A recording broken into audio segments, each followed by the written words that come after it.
이모 왔어. 형 너희 구달 안 되지?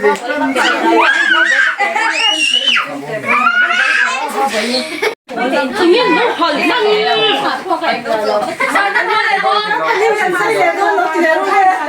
sao nó thay lại luôn ba tỷ luôn mà ta thế là cái gì đủ 이모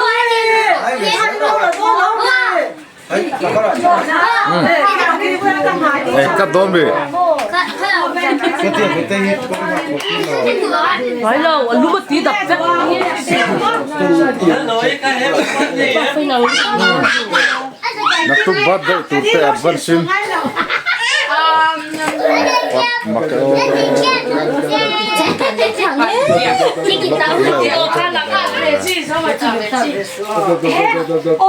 바로 다 간다고 하지 네. ada icat tu ni barmi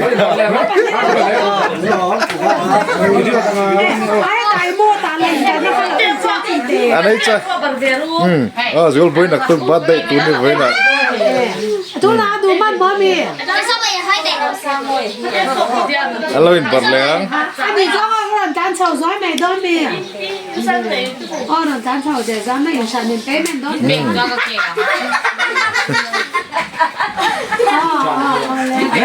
Berarti Nora itu mau ngomong barberu deh. Barberu nanti kan? anh ở đây ta chặt lại flower ha ba đồ vài bộ mà Tôi quay barberu.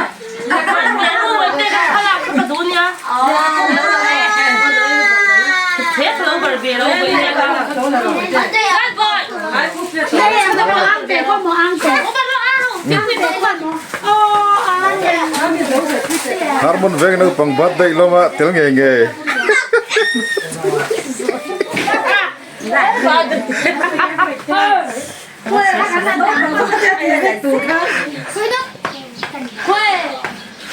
Zualbawihi barberu tuh.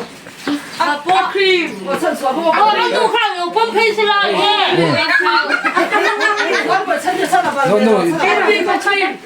Hey chalang na alang betul no. Cái tiếng sao chỉ được tero té mồm, té chọc, tero té chọc.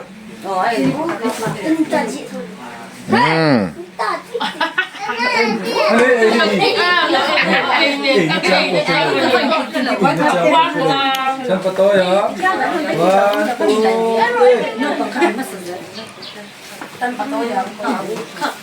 lên rồi em đi làm nó Nora lại. để ra cái con này alsak Nabi em nói đấy. Ôi chân đạp của tôi đó. Ta đang làm không mà. tôi đủ không học kiếp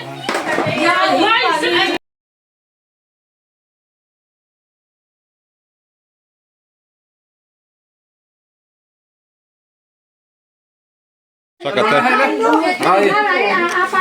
Zualbawihi now hai tiếng nghe đâu ta trả được hai đứa aku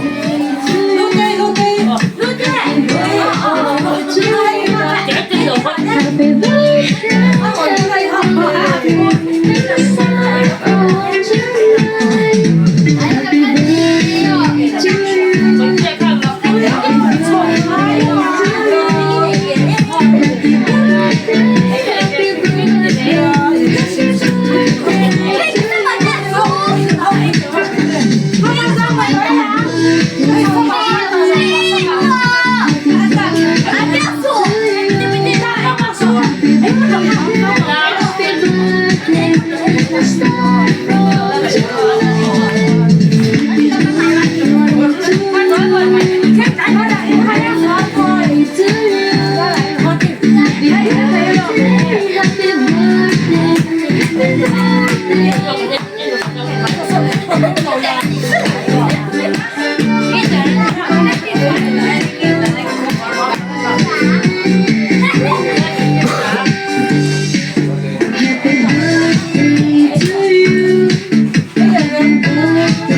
Ghiền Mì Gõ để không bỏ lỡ những video hấp dẫn.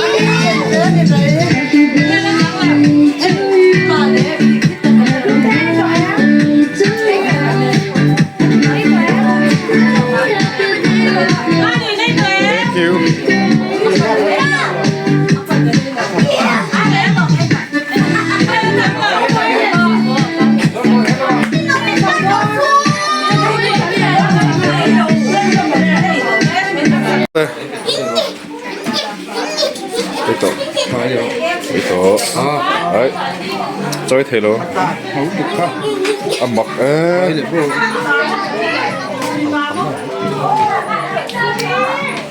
đó tôm tôm à tôm cái về rồi nghe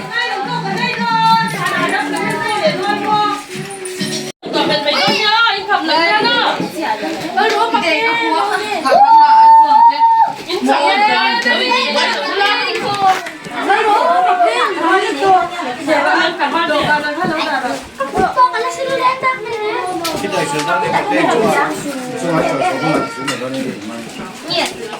Sakay đi trong tối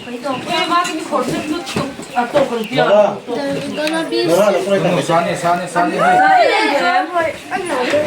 chỉ đi trong tiền đi trong nữa không bông ra xin chào bé đó này nó không lộc cho đó lại khai ra người đi kẹt thu hiên đi phụ lá gì này coi chạy tụ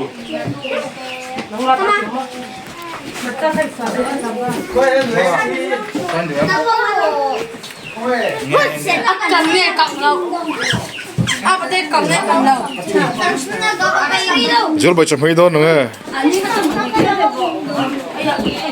tôm nó sao vậy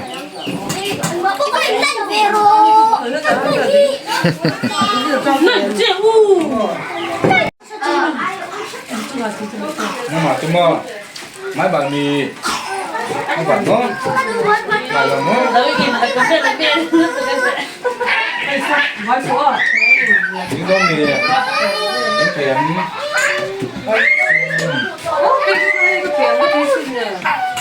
Nó lên nó đẹp, nó trồng về nó đẹp. Nó tí cái gì? nó làm gì chơi về đó lâu rồi chơi đó lâu rồi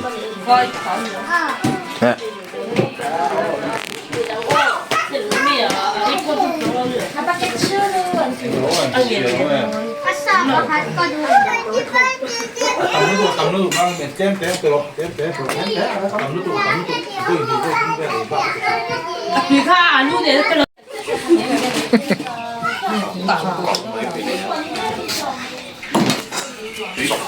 lấy về Mấy con sữa là hết gì rồi,